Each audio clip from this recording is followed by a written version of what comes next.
S'il vous plaît.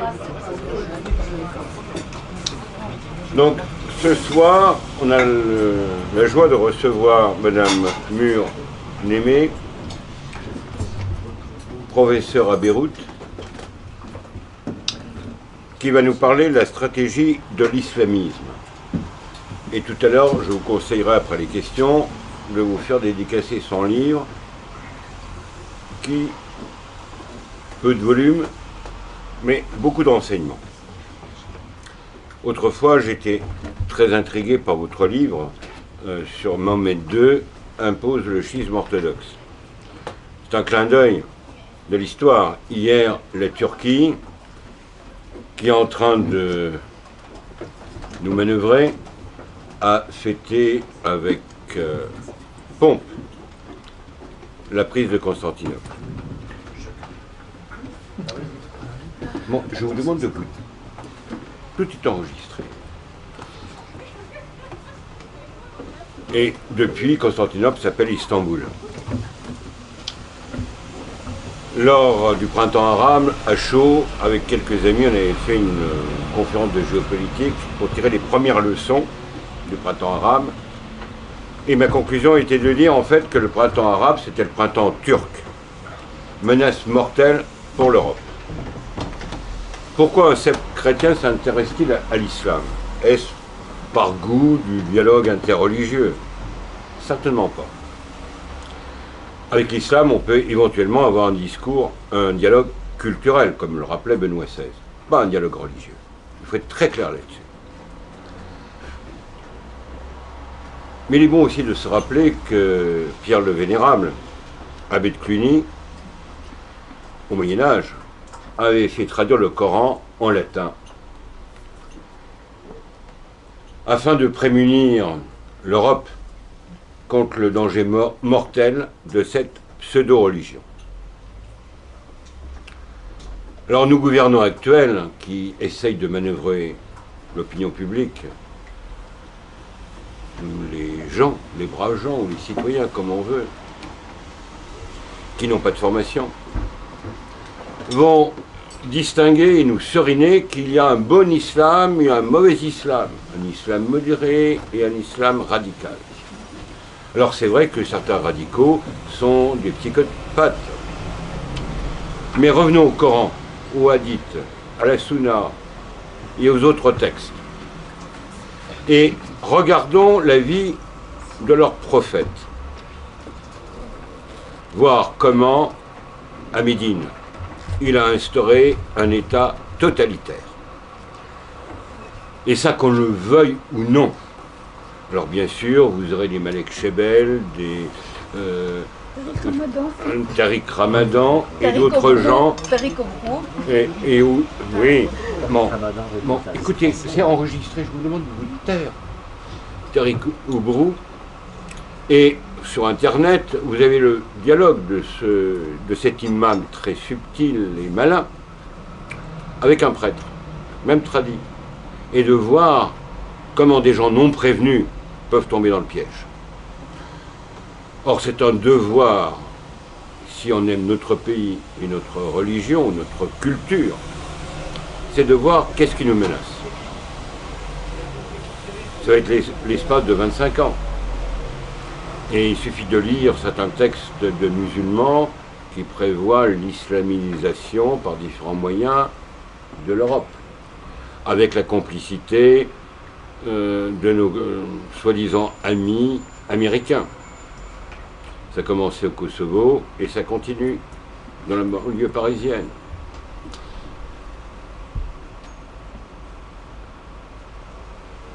Donc il est très important de se tenir informé de ce qu'est l'islam, qui, comme le disait le grand sociologue Jules Monroe, est le communisme du XXIe siècle.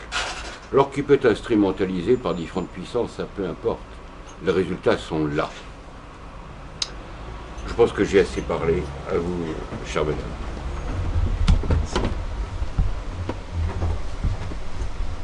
Bonsoir.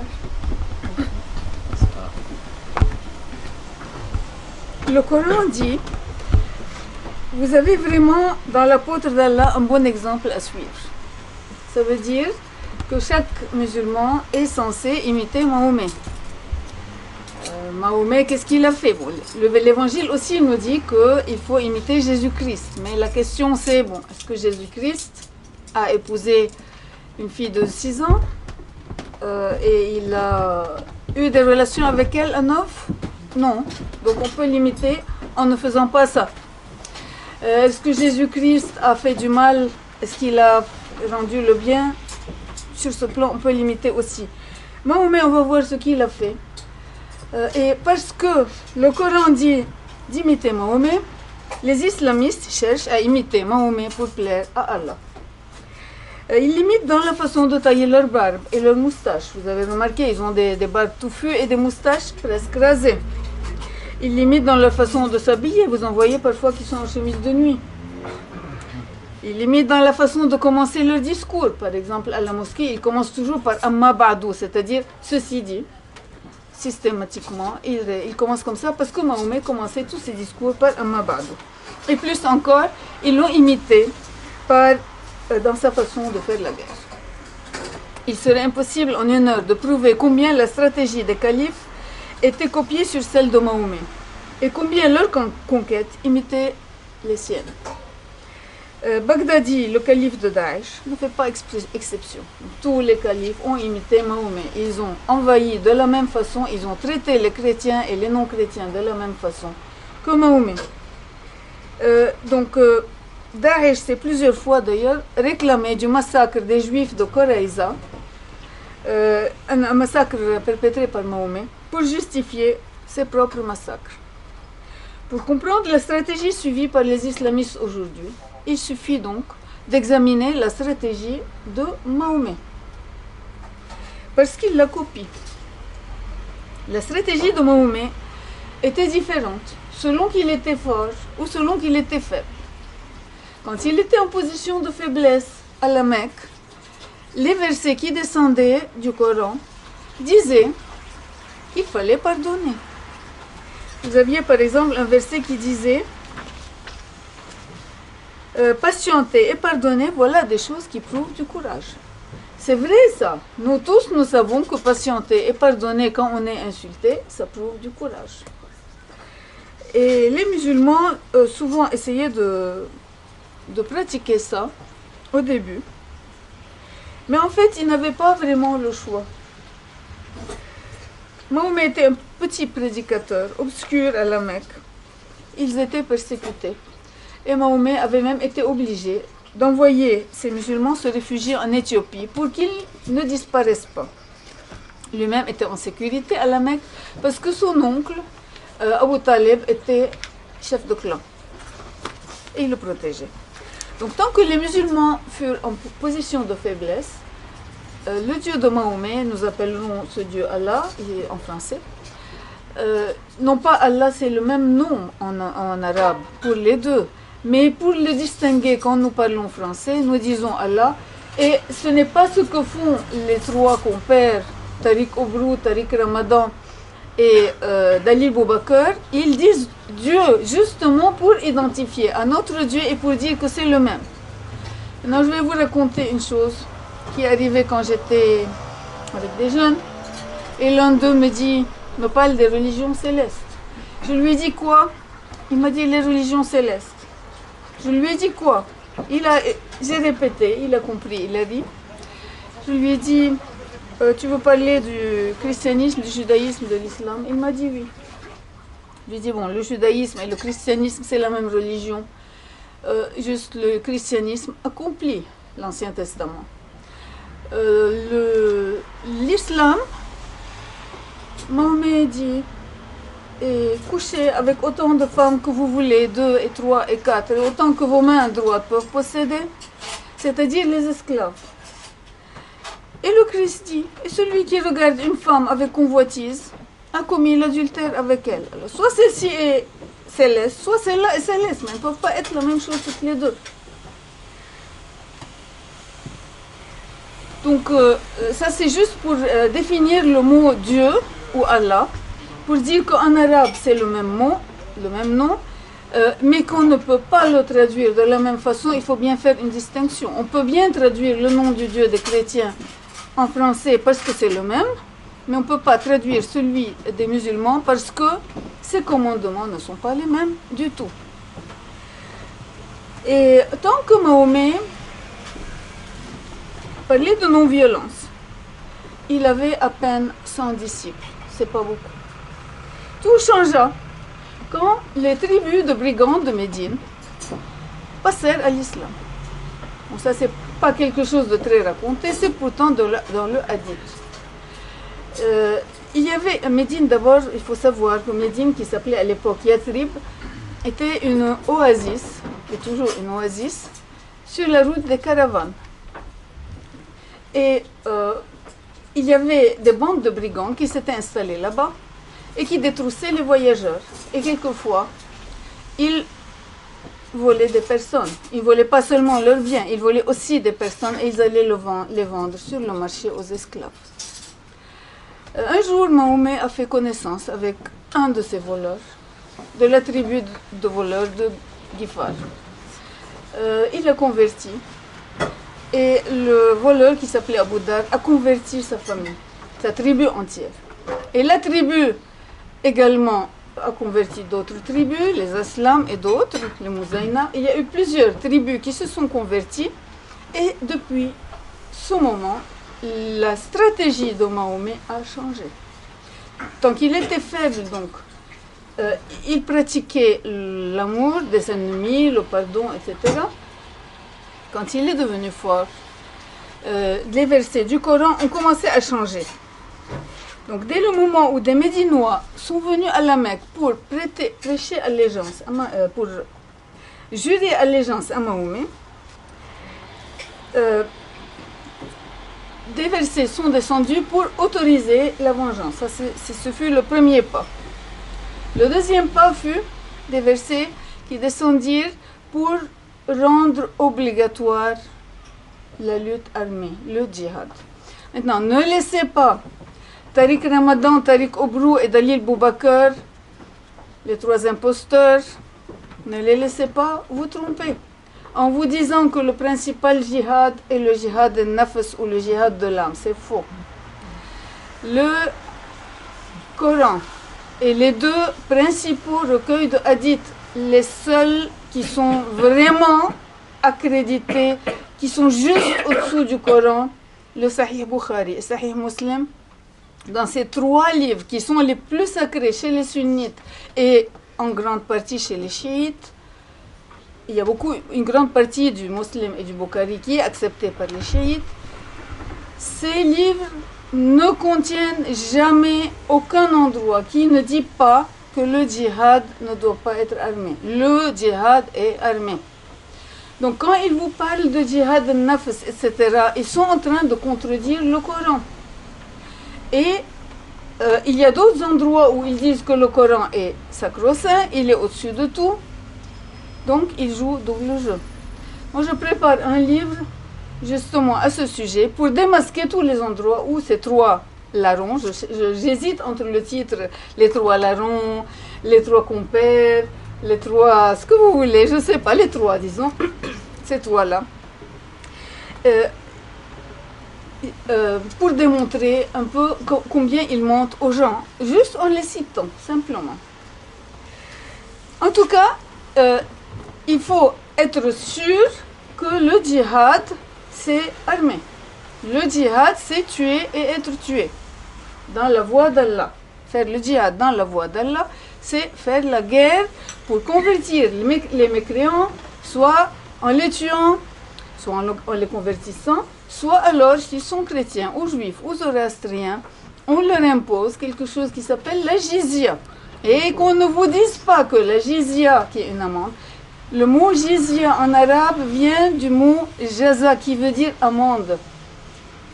Amende. Quand vous avez une contravention, on vous donne un jaza. Si vous le dites en arabe. C'est un jaza. Donc jizya est dérivé du mot amende.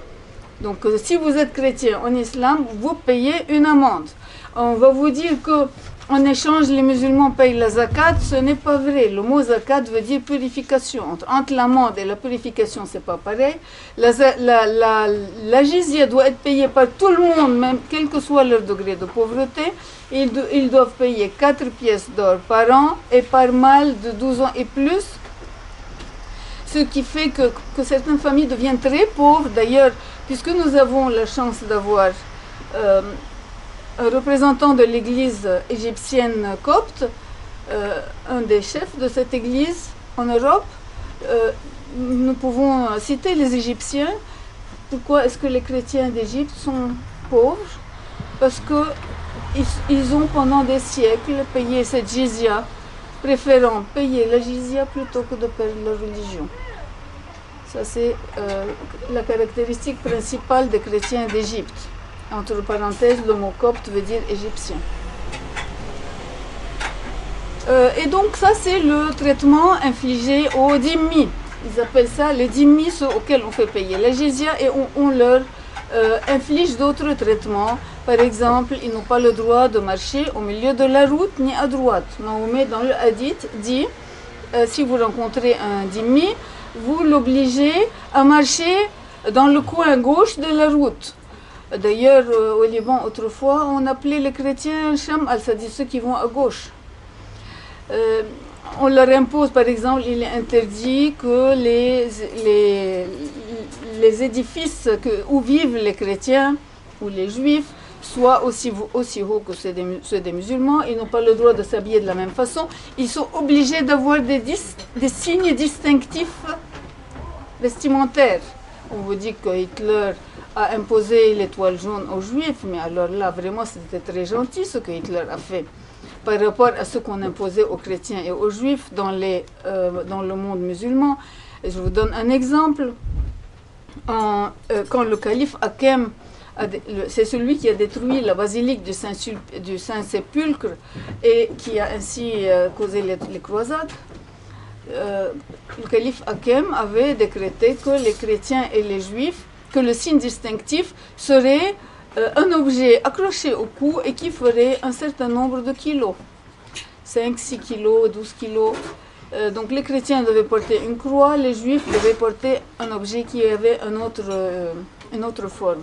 Tout ça, et je vous raconte rapidement des choses historiques, je n'ai pas le temps de vous donner les références, mais tout ça est raconté par les musulmans eux-mêmes, pas seulement par les chrétiens, il est raconté par les deux.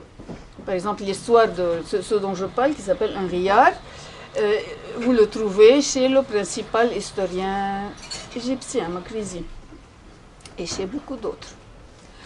Donc ce genre de traitement, ça nous semble tellement énorme avec nos idées de droits de l'homme. Ça nous semble tellement énorme que nous n'imaginons pas que ce soit possible. On a tendance en Occident à dire à ceux qui disent ces choses-là, à leur dire vous êtes extrémistes, vous êtes malhonnêtes, vous êtes. Mais allez juste lire leurs livres à eux. Moi, je ne parle pas ne lisez pas nos livres à nous, lisez leurs livres. Moi, chaque fois que j'écris un livre, je me dis, mais tu es trop dur avec eux, ma fille. Puis je relis leur texte, je me dis, non, je ne le suis pas assez. Et faites attention que c'est vrai que les musulmans sont les premières victimes de l'islam. Parce qu'en fin de compte, quand Mahomet a imposé l'islam dans toute la péninsule arabique, il y a eu des massacres. Ces massacres, les uns sont morts, les autres, craignant les massacres, sont passés à l'islam. Donc ceux qui sont passés à l'islam sont quand même des victimes, non? Et ils ne l'ont pas fait volontiers. Dans le Coran, il dit qu'ils ont dans l'islam de gré ou de force. Donc je continue cette petite parenthèse faite. Donc la stratégie, c'est pour ça d'ailleurs que vous voyez Daesh appliquer justement la jizya, imposer la jizya aux chrétiens. Il n'y a plus de juifs en fait pour qu'elle leur impose, mais elle l'impose aux chrétiens et théoriquement aussi aux zoroastriens, ils ont le droit. Les autres doivent mourir. C'est pour ça que Daesh, en un jour, tuait 1700 chiites, ou bien récemment, ils ont tué 2000. C'était des sunnites, mais c'était des sunnites considérés traîtres. C'est ce que faisait Mahomet aussi. Quand il y avait des gens qu'il considérait traîtres, il tuait tout le monde. Daesh a tué en un jour 2000 sunnites. Bon, Daesh est sunnite, théoriquement, elle ne devrait pas tuer des sunnites, mais il y en a. Là, ceux-là, ce sont des sunnites de la tribu de Shaitat. Et Daesh a justifié ça en disant que ce sont des traîtres. Ça, c'est très récent. En un jour, ils ont ou égorgé, ou fusillé, ou jeté dans l'eau, en les frappant d'une façon très dégradante sur la poitrine, ou bien en les couchant et en les fusillant. Et ce sont des sunnites. Donc, c'est vrai que ça se fait au nom de l'islam, mais en fin de compte, les musulmans d'aujourd'hui sont quand même des victimes. Ils ne s'en aperçoivent pas, c'est normal. Ils ont été élevés dans cette idée-là. Et il y a des musulmans qui sont très bien et qui pensent que la religion, que Dieu, c'est un Dieu d'amour. Et cela, nous en connaissons tous quelques-uns. Moi, je dis, si nous avons affaire à des musulmans comme ça, qui ne connaissent pas leur religion, bon, qu'est-ce que je vais faire? Moi, je ne vais pas les casser. Si je vais me battre avec eux, leur dire votre religion c'est comme ça, peut-être que je vais les casser. Je préfère encore qu'ils soient bons et qu'ils fassent de bonnes actions plutôt qu'ils ne connaissent la vérité de leur religion. Mais ceci dit, maintenant que cette religion menace l'Occident, il faut commencer à parler. Elle menace, c'est le but. Le but est de prendre tout le monde entier. D'ailleurs, Mahomet avait dit, un jour vous prendrez Rome et Constantinople et Rome. Et on lui a dit, quelle est la ville que nous prendrons en premier? Il a dit Constantinople. Et ensuite, Rome.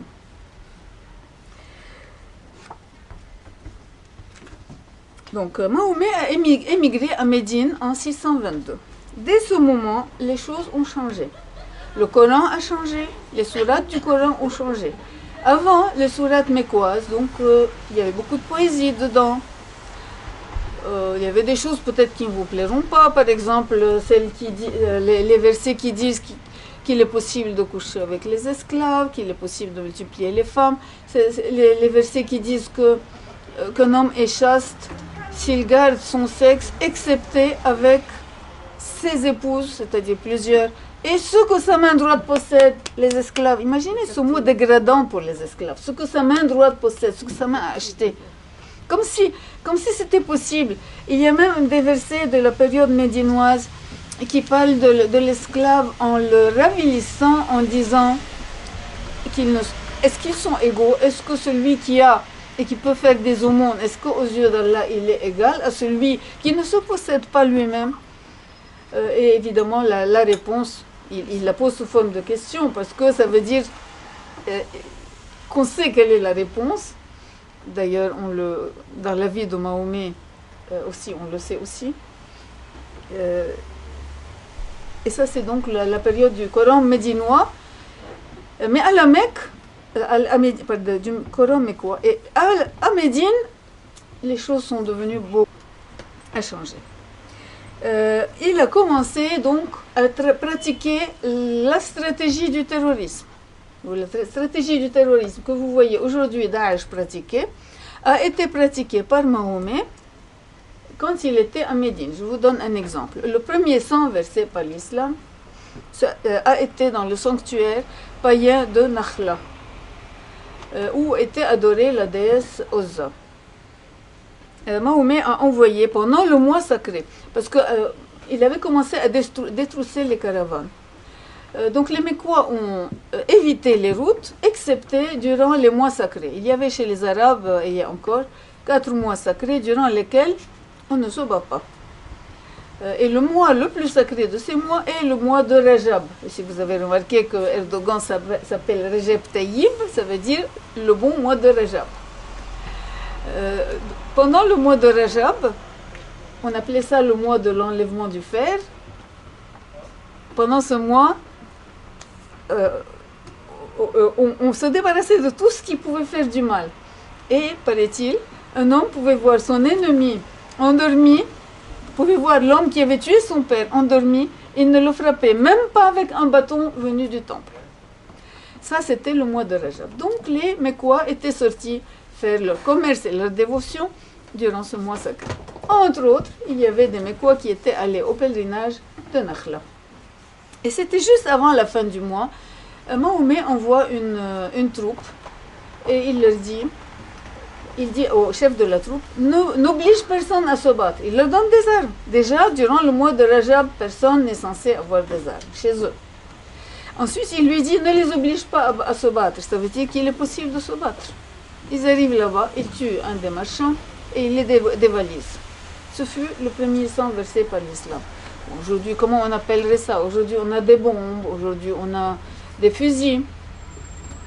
On emploie des méthodes un peu différentes, mais le principe est le même. Et c'est la stratégie d'ailleurs qu'appliquent aujourd'hui Daesh et Nusra. Quand ils tuent à Paris, c'est dans le même but, avec les mêmes idées, avec des armes différentes.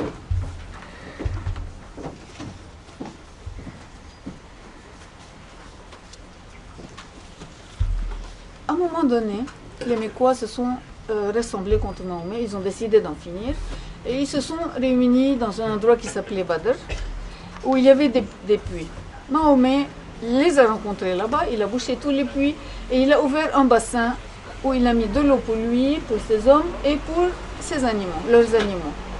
Les Mecquois sont arrivés très fatigués, vous savez, la course dans le désert est épuisante, à dos de chameau, sous le soleil, dans le désert, surtout quand vous êtes vieux. Or, les chefs Mecquois étaient venus et les chefs Mecquois étaient des vieillards. Quand vous êtes chef de clan, vous êtes le plus vieux du clan ou de la tribu ou de la famille. Ils s'attendaient à boire à Badr, ils n'avaient probablement plus à boire avec eux. Et ils ont trouvé ces puits bouchés. Ils ont voulu boire du bassin, Mahomet les a tués. Il a tué ceux qui se sont approchés pour boire du bassin. Et il les a provoqués au combat alors qu'ils avaient le soleil dans les yeux et lui il l'avait dans le dos. Et de cette façon-là, il a gagné. Il a réussi à tuer 70 personnes, les vieillards justement, sur 900. Ce n'est pas absolument énorme, mais il a gagné la bataille. Les musulmans étaient 3 fois moins nombreux que les autres, mais ils étaient des jeunes, ils étaient reposés, ils avaient de l'eau et ils n'avaient pas fait un long trajet dans le désert. Et en plus, ils étaient largement composés de jeunes. Depuis la bataille de Badr, les choses officiellement ont commencé à... Oui, Mahomet, la bataille était tellement facile que Mahomet l'a attribuée aux anges. Il a dit que ce sont les anges qui sont descendus. C'est d'ailleurs dans le Coran. Dans le hadith, il y a beaucoup de ça. Après son installation à Médine, Mahomet a voulu aussi réguler ses rapports avec les Juifs. Il a donc imposé aux habitants de la ville, juifs et non-juifs, une charte qui créait des liens entre eux. L'expression arabe utilisée, kataba kitab, est celle qu'on emploie dans les contrats les plus solennels, les contrats de mariage, y compris les contrats d'achat ou d'affranchissement d'un esclave. Cette solennité permettrait à Mahomet de punir de mort ceux qui y contreviendront. Historiquement, les Médinois étaient divisés en 3 blocs. Il y avait les Juifs, les Haous et les Khazraj. Mahomet les divisa en 15 groupes. Il y avait d'une part les Khazraj, le clan de son ennemi Abdallah ben Ubay. Il les divisait en 7 groupes et les Juifs en 7 groupes aussi. Et il favorisa les Haous et les Mecquois en les laissant chacun former un seul bloc face aux 7 familles de Khazraj et aux 7 familles de Juifs. Donc, par ces divisions, Mahomet s'est assuré, dans un premier temps, qu'aucune de ces décisions, aussi impopulaires qu'elles soient, ne pourrait dresser tout le monde contre lui. Dans un second temps, la charte de Médine allait lui permettre de se débarrasser des Juifs. Or, les Juifs étaient les premiers habitants de Médine. C'était eux qui possédaient les plus beaux domaines de Médine, pour la bonne raison que c'était eux qui avaient construit les maisons, les châteaux, les fortifications.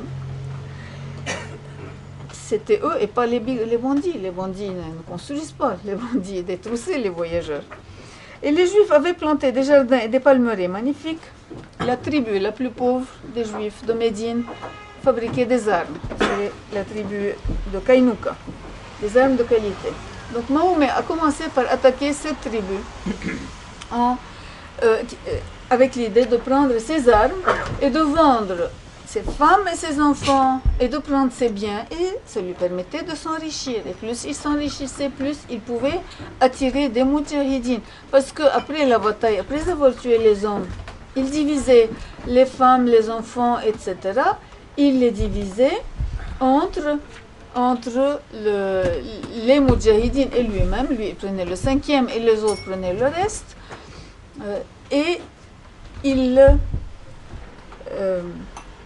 Et donc, ils s'enrichissaient de cette façon-là. C'était considéré comme du butin. Femmes et enfants étaient du butin. Du butin humain. C'était appelé des biens. D'ailleurs, le mot utilisé pour eux est très avilissant. Ils emploient en arabe, et ils l'emploient encore, le mot race, ça veut dire tête. Vous dites tête de bétail, vous ne dites pas tête humaine. Je ne dis pas, moi, il y a dans cette salle 30 têtes, ou 40 têtes, je ne sais pas combien vous êtes. Parce que je réserve ça pour les animaux. Mais dans le vocabulaire musulman, les esclaves sont des têtes, des races.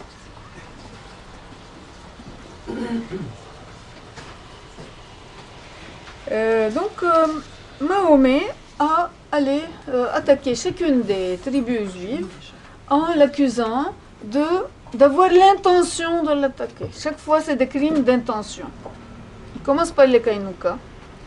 Bon, il y a des histoires au sujet des Kainouka, plusieurs histoires. Il y en a une qui dans le marché des Kainouka, dans le marché des forgerons, il y aurait eu une musulmane qu'on aurait voulu dévoiler, mais en fait les musulmans ne se voilaient pas à l'époque. Or, dans le Coran, Allah dit, si tu crains la trahison d'une communauté, il dit si tu crains, il dit rejette-lui le traité, par avance, c'est-à-dire fais-le avant qu'elle ne passe à l'action. Et il y a un des exégètes de Mahomet qui affirme que ce verset est descendu à propos de Kainouka. C'est d'ailleurs plus logique que l'histoire du voile parce que l'affaire du voile est descendue bien après. Après la bataille, Mahomet a gagné. Évidemment, ils étaient en surnombre, les musulmans étaient en surnombre.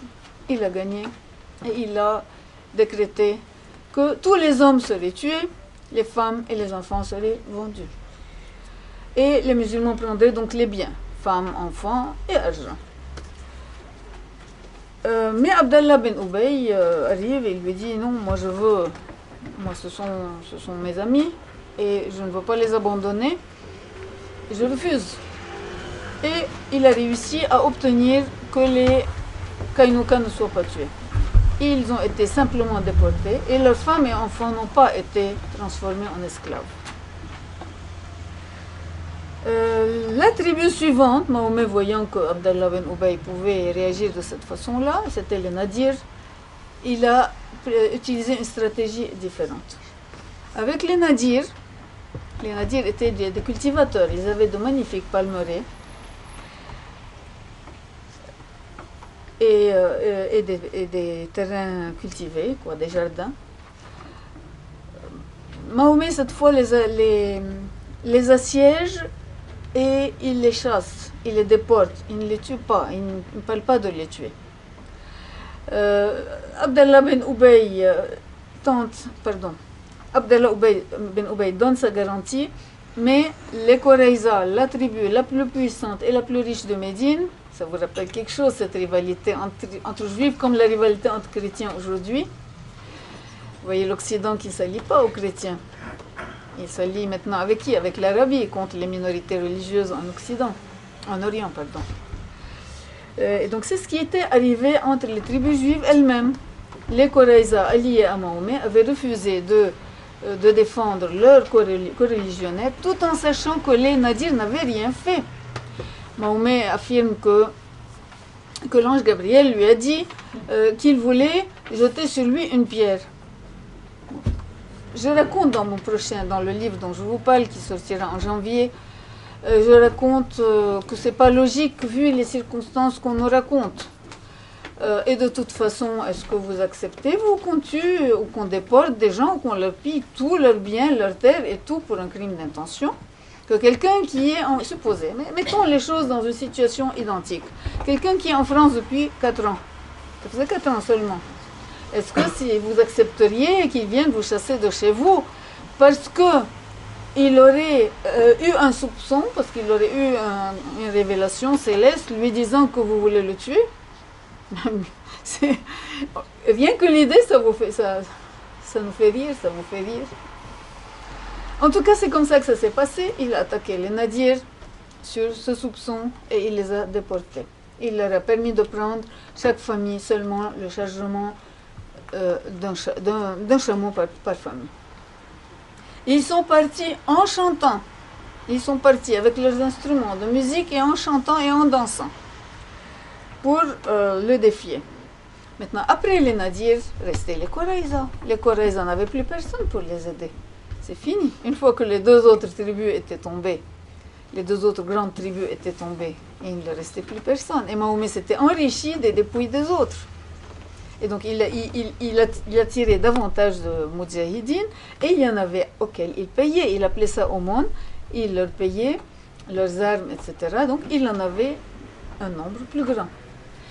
Les Koraïza, quand ils sont tombés, cette fois Mahomet s'est gardé de faire comme il avait fait, de décider lui qu'ils allaient mourir, que les hommes allaient mourir. Il a fait venir le chef des Aous, donc Abdallah bin Ubay, chef des Khazraj, ou du moins la personnalité la plus célèbre des Khazraj, avait obtenu le salut des Aous. Cette fois, des Kaynouka. Cette fois, Mahomet amène le chef des Aous, la tribu rivale, pour qu'il décide du sort des Kaynouka. Or, le chef des Aous venait d'être blessé dans une bataille et il attribuait sa blessure aux Juifs. Et il était mourant. Donc, qu'est-ce que vous pensez qu'il allait dire? Il a décrété que les hommes allaient être tués et les femmes et les enfants deviendraient des esclaves. Et Mahomet lui dit: tu les as jugés du jugement du roi. Et le massacre commence. Vous voyez des vidéos de Daesh où une personne est égorgée. Et vous trouvez que c'est beaucoup. C'est atroce, c'est épouvantable, et moi avec vous. Mais vous imaginez la même scène pendant une journée et jusque tard le soir, où entre 7 et 900 personnes sont tuées. C'est difficile à imaginer. Mais ils ont tous été tués. Et les Aous, étant les alliés des Koraïza, n'avaient pas envie de les tuer. Alors on vient les accuser chez Mahomet. On lui dit: les Aous refusent de tuer leurs amis. On leur donne l'ordre d'aller les tuer, et ceux qui ne tuent pas, 2 juifs, chacun doit tuer 2 juifs, et ceux qui ne tuent pas 2 juifs vont être tués eux-mêmes. Et donc ils les ont tués. Et c'est comme ça que Mahomet s'est rendu maître de Médine. Il y a eu d'autres batailles, mais ça c'est les batailles principales. L'affaire des Juifs de Médine est une stratégie pour prendre le pouvoir. Il a pris le pouvoir à Médine en quelques années, tout simplement. Quelques années plus tôt, il était étranger à la Mecque, personne ne lui parlait. Maintenant, il est devenu le maître de la ville, le maître de Médine, et il avait un nom qui faisait tellement peur qu'il disait, et qu'il se vantait en le disant, que Allah lui avait donné de répandre la terreur à 1 mois de distance. Cette terreur, donc toute cette stratégie que j'ai racontée, a été suivie dans l'histoire par les islamistes, et notamment par les califes, la stratégie de Mahomet à Médine. Parce qu'il tuait de cette façon-là, parce qu'il traitait de cette façon-là les vaincus,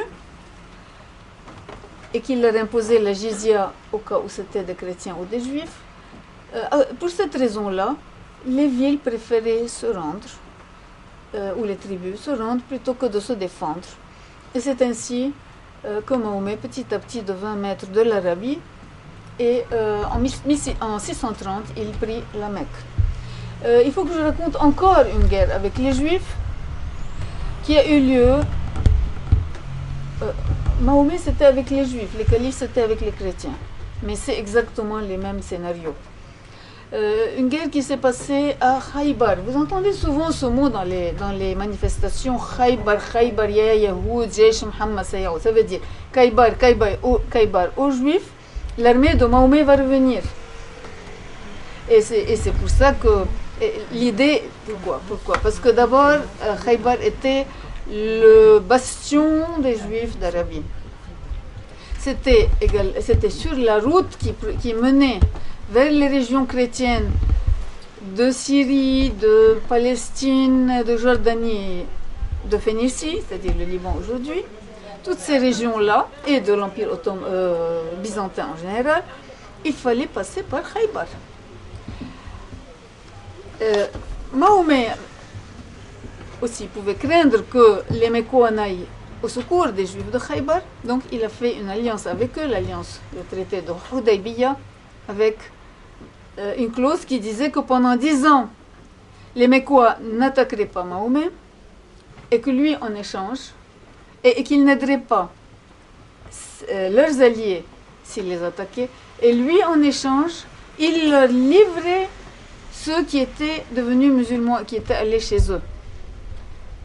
Et ça a scandalisé les compagnons de Mahomet au point qu'ils ont fait la grève, quoi. Ils se sont fâchés, Omar, Abu Bakr, etc. Comment tu fais ça? Comment tu livres nos amis? C'est de la trahison. Pourtant, Mahomet l'a fait parce que pour des raisons stratégiques, il avait besoin de pouvoir neutraliser les Mécois. Donc, il les a neutralisés. Ensuite, il est allé attaquer Khaybar. Khaybar était aussi une forteresse naturelle. C'était 8 fortins sur des collines qui se faisaient face.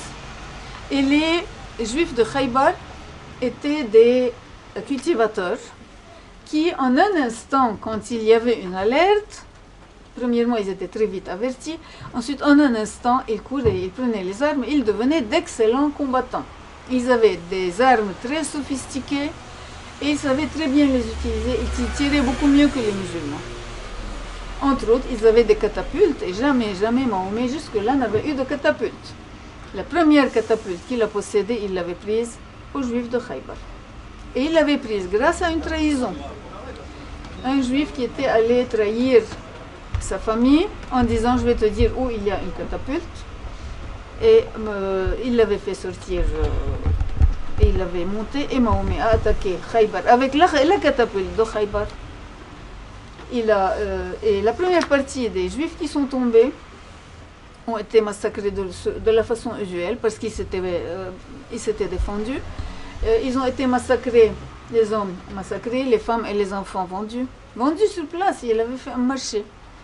Et restait la deuxième partie de Khaybar qui s'est rendue. Maintenant, entre parenthèses, dans la première partie de Khaybar, la partie qui a été massacrée, dont les femmes et enfants ont été réduits en esclavage, il y avait une fille de 18 ans qui s'appelait Safiya et qui était en fait une fille de la tribu de Nadir. Elle avait fait partie des déportés de Médine, qui avaient quitté en chantant, et elle était une petite fille à l'époque. Puis elle avait été mariée, elle avait été veuve, et elle avait épousé un chef de Khaybar que Mahomet avait tué. Mahomet l'avait tué d'une façon assez affreuse, en frottant une pierre sur sa poitrine pour qu'il avoue où était le trésor de Nadir, et l'homme n'avait pas averti et il l'a fait exécuter après des heures de torture. Donc ça c'est le mari de Safiya. Le père de Safiya aussi a été tué par Mahomet. Donc Safiya a été traitée comme une esclave et livrée à un des hommes de Mahomet. Quelqu'un d'autre vient dire à Mahomet, mais celle-là, elle ne sait qu'à toi, elle est la femme du chef, c'est la plus importante de Khaybar.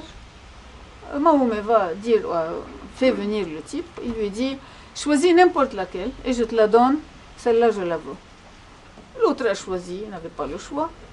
Et on fait venir Khaybar, sa fille, en la faisant passer par les cadavres de sa famille, et avec sa suivante et la suivante de hurler, comment elle voit les cadavres de ceux qu'elle aime. Et Mahomet prend sa fille avec lui à Médine, Et on ne sait pas si elle est ce que sa main droite possède ou sa femme. Parce que sur la route, il a couché avec elle pendant 3 jours, d'après le hadith. Et après, il l'a convaincue de devenir musulmane, il lui a mis le voile et il l'a prise à Médine. Et elle est devenue sa femme. Maintenant, je veux vous montrer juste pourquoi l'histoire de il lui mettra le voile. Parce que les esclaves avaient cette tenue-là. Et jusqu'à maintenant, c'est leur tenue officielle. Oui, c'est nu jusqu'au nombril. Sous le nombril, elles ont le droit de se vêtir. Au-dessus du nombril, elles n'ont pas le droit, sauf si le maître le veut. Donc de cette façon-là, celui qui va coucher avec elle le soir, il a eu l'occasion durant la journée de regarder parmi ces centaines d'esclaves laquelle il va violer la nuit. Celle-ci, ça c'est une fresque d'un palais omeyyade en Jordanie. Et vous savez, il y a beaucoup de gens qui disent du mal des Français en Algérie, au Maroc. Évidemment, j'ai pas mal de réserves, mais il faut quand même rappeler que les Français en Algérie et au Maroc ont supprimé l'esclavage. Et ils ont établi la légalité entre hommes et femmes. Ça, c'est aussi une carte postale du Maroc. Elle date du début du XXe siècle. En fait, une photo prise peut-être avant et qui montre justement la façon dont étaient habillés ces esclaves au Maroc, en Algérie, etc. Et ce qui est curieux, maintenant je travaille pas mal sur l'Algérie pour le livre que je prépare, Adalil Boubacar, etc. Je découvre des choses incroyables sur le plan islamisme avec le gouvernement algérien. Et moi je me pose des questions, parce que l'Algérie a été convertie à l'islam par les massacres. Là je lisais un texte. La question est qui a fait tout ça et pour quelle raison. En tout cas, je vous ai raconté en fait la partie essentielle, parce que comme je vous dis, tout ça a été répété par les califes.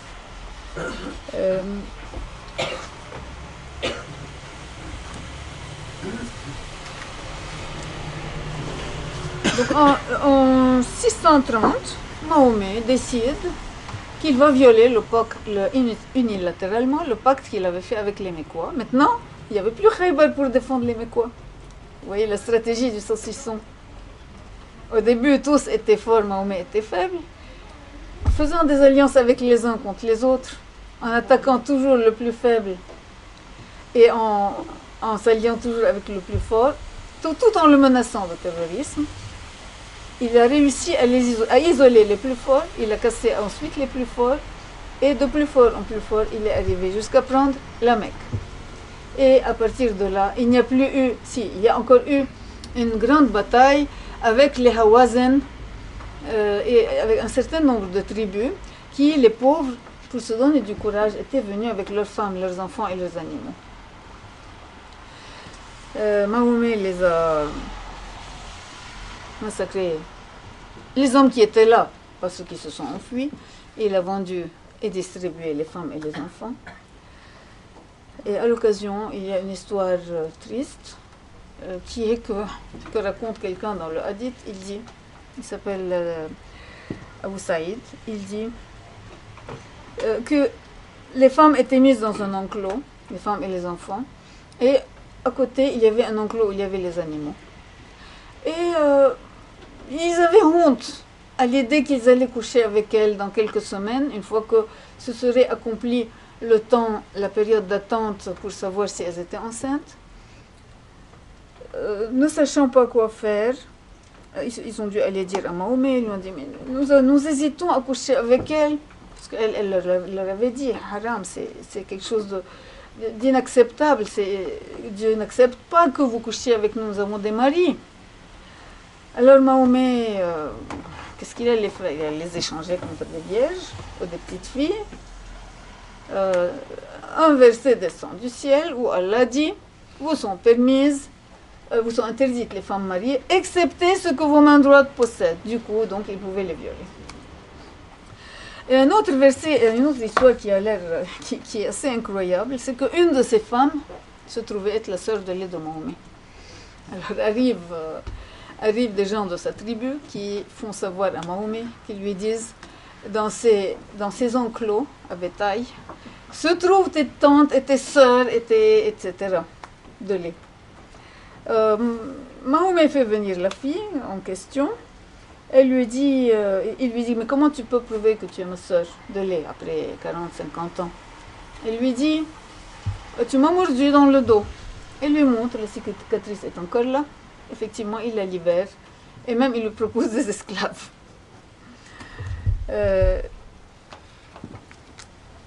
Quant aux autres, ensuite, il attaque la ville de Taïf. À partir de là, il n'y a plus de très grandes victoires à prendre. Il commence à penser attaquer en dehors de l'Arabie. Il n'y a plus que du nettoyage. Il commence à aller faire, par exemple, le réseau de Tabouk. Tabouk, c'est aux confins de l'Empire byzantin. C'était une localité chrétienne à l'époque, c'est aujourd'hui en Arabie. Et c'est là que tombe la sourate la plus violente du Coran, l'avant-dernière, c'est pas la dernière, l'avant-dernière, la sourate 9, qui s'appelle l'immunité. Il y a des traductions qui vous le traduisent par le repentir. C'est vrai que Tauba veut dire repentir, mais Tauba veut dire aussi immunité. Et dans ce texte, ça veut dire immunité. Le texte commence en disant une immunité est accordée à ceux qui ont fait ça. Donc c'est pas un repentir, c'est une immunité. Et c'est la sourate la plus violente du Coran. Elle fustige les Arabes. Elle dit les Arabes sont les plus mécréants des hommes et les plus menteurs. Oui, c'est dans cette sourate. Elle dit qu'il faut aller au jihad et que si on ne va pas au jihad, on va être châtié. Et là, dans cette sourate, il y a un verset qui montre bien que le jihad al-nafs, c'est faire le jihad personnellement. Donc, quand Tariq Ramadan vous dit le jihad al-nafs, c'est le jihad. Bon, chaque langue a son génie, mais dans la langue arabe, faire une chose binafsi, c'est-à-dire le faire en personne, le faire de sa propre main. Après ça, peu après, Mahomet est mort. Il y a eu une bagarre pour la succession. Abu Bakr a fait un coup d'état avec Omar et un troisième, et il est devenu le premier calife. Aussitôt, les musulmans se sont révoltés. L'Arabie était tout entière devenue musulmane. Ils se sont révoltés, mais on ne veut pas. Ils s'étaient aperçus qu'Abu Bakr était en position de faiblesse.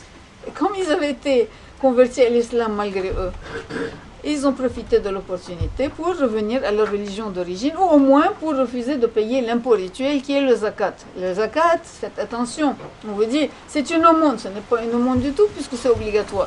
Aucun de vous ne considère, quand il paye des impôts qui vont servir à aider les pauvres, à financer les hôpitaux, à payer des écoles publiques, personne de vous ne pense qu'il est en train de faire une bonne œuvre. Tout le monde pense, c'est des impôts, je suis obligé de les payer. C'est comme ça la zakat.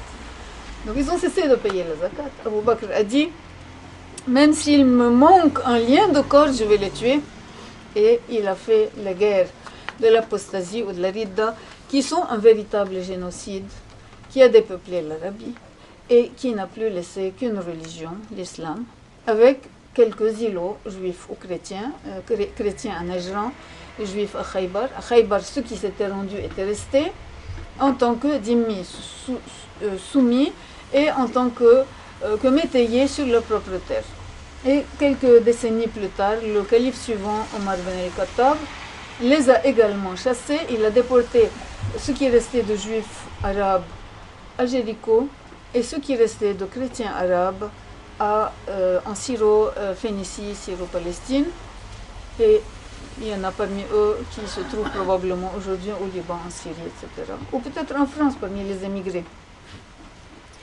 Donc, Abu Bakr a suivi la même stratégie. Il est redevenu fort. Il a repris le contrôle des choses.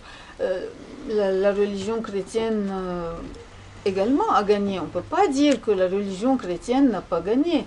Parce que, vous voyez, le procurateur de César en Terre Sainte a tué Dieu, le Dieu des chrétiens. Et le Dieu des chrétiens a mis son procurateur à Rome, le pays de l'empereur romain. De même, la Phénicie, le Liban aujourd'hui, était le pays des hérésies. du paganisme. Et c'est là que Dieu a mis son peuple fort et chrétien à la place. Donc il a mis à Rome, la capitale de la force païenne, il a mis son dogme. Et en Phénicie, la capitale du dogme païen, il a mis son peuple fort. Parce qu'on ne pouvait pas expliquer l'existence des Libanais de siècle en siècle. On ne pouvait pas expliquer qu'ils existent encore. Ce n'est pas logique. Comment pouvez-vous dire... Comment pouvez-vous résister à toutes les armées qu'il y a eu tout autour? C'est impossible logiquement. Donc, et si je vous racontais certaines batailles, vous n'y croiriez pas, c'est incroyable. Il y a des batailles qui ont été gagnées, mais vraiment par des petites poignées. Et donc la stratégie a toujours été une imitation, la stratégie musulmane a toujours été une imitation des stratégies inaugurées par Mahomet. Cela ne veut pas dire que la violence est gagnante, parce que Mahomet a fini par mourir. Mais quand il est mort, il ne s'est pas trouvé de gens pour l'ensevelir. Pendant 3 jours, ses amis sont allés se disputer pour voir qui allait prendre sa place. Et pendant ce temps, son cadavre a attendu. Maintenant, les musulmans vous disent « Ah, son cadavre, il sentait bon. » Il sentait bon peut-être, oui. Il était dans la chambre à coucher de sa femme Aïcha, qui était une gosse de 18 ans, je crois, à l'époque. Je ne me rappelle plus son âge exact, mais je crois qu'elle avait 18 ans. À l'époque, vous savez, bon, qu'est-ce qu'elle va faire? On met du parfum dessus. Il n'a même pas été déshabillé pour être lavé. Alors que Mahomet disait, il faut déshabiller le mort. Qu'est-ce que vous en concluez? Après 3 jours, en été, en juin, dans la chaleur de Médine, qui était humide, chaude et humide, qu'est-ce qui va rester dans le cadavre au bout de 3 jours? Logiquement, s'ils n'ont pas enlevé les habits, c'est probablement qu'ils étaient collés. Donc c'était ça son sort. C'était ça son sort. Le christianisme a vaincu par le sacrifice et par le don. Et c'est pour ça que j'insiste beaucoup sur le fait qu'il ne faut pas prendre de ce que j'ai dit comme leçon qu'il faut haïr les musulmans, il faut les aimer. Il faut les aimer et vous ne pouvez les gagner que par l'amour. Vous ne pouvez pas gagner une guerre avec les mêmes armes, parce que si on vous frappe avec la haine et que vous rendez la haine, la guerre va continuer. Et il faut les aimer, il faut prier pour eux. Ce que le Christ dit est tout à fait faisable, tout à fait possible. Ça a l'air difficile, c'est vrai. Le pardon a l'air difficile. Bon, attention, moi je ne dis pas pardonner pour les paroles. Pour la vérité, on ne doit pas pardonner, on doit mettre la vérité au-dessus. Mais Dieu nous donne de l'aide si nous pardonnons, si nous aimons nos ennemis. Et aimer nos ennemis, c'est leur dire la vérité. Ce n'est pas lui vouloir... si je laisse quelqu'un dans l'erreur qui va l'envoyer en enfer, je ne l'aime pas. Si je l'aime, je lui dis la vérité. Alors, ceux qui disent aujourd'hui l'islam est une religion d'amour, de pardon, soit parce qu'ils sont ignorants, mais s'ils le font uniquement pour plaire aux musulmans, ceux-là, ils leur font du mal, ils sont en train de les tuer. Moi, je vous dis, haïssez le mal, comme on fait avec tout ami. Moi, quand un ami fait quelque chose de mal, je vais lui dire. Peut-être qu'il ne sera pas content. Haïssez le mal et eux, aimez-les.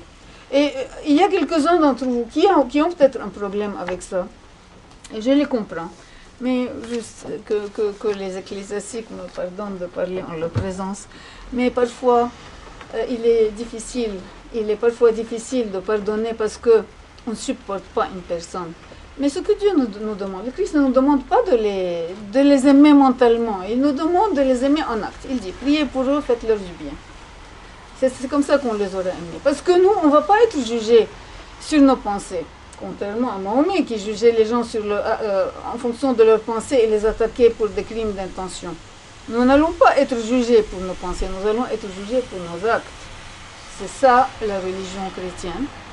Et comme nous allons être jugés pour nos actes, nous pouvons aller prier Sainte Rita, qui est la sainte des cas impossibles et désespérés, pour telle personne qu'on déteste, pour tel musulman, pour Daesh par exemple.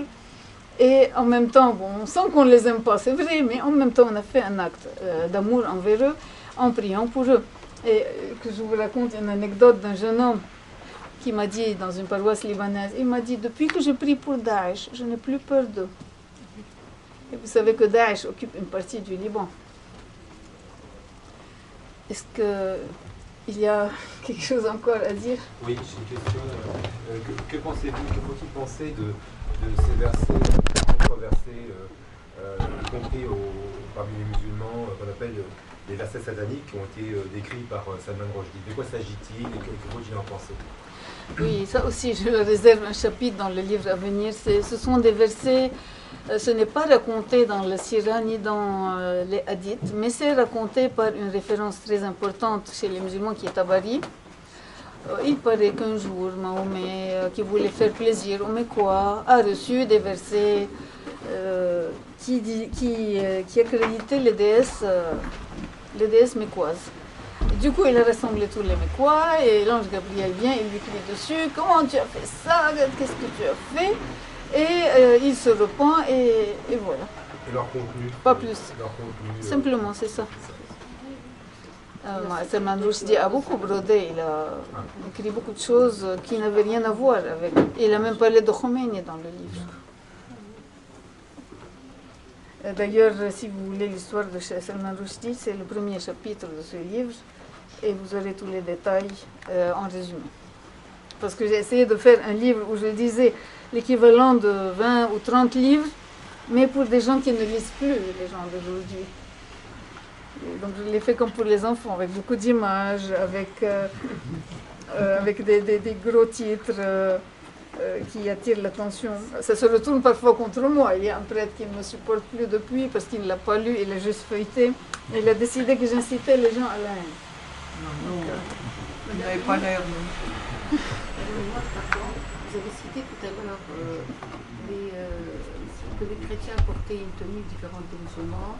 Et je ne veux pas de photo. On n'entend pas. Je ne veux pas de photo pour des raisons. Il ne faut pas la filmer. Pas de photo. Prenez ma vie, c'est bon. Et vous avez cité les chrétiens et que les juifs portaient telle chose.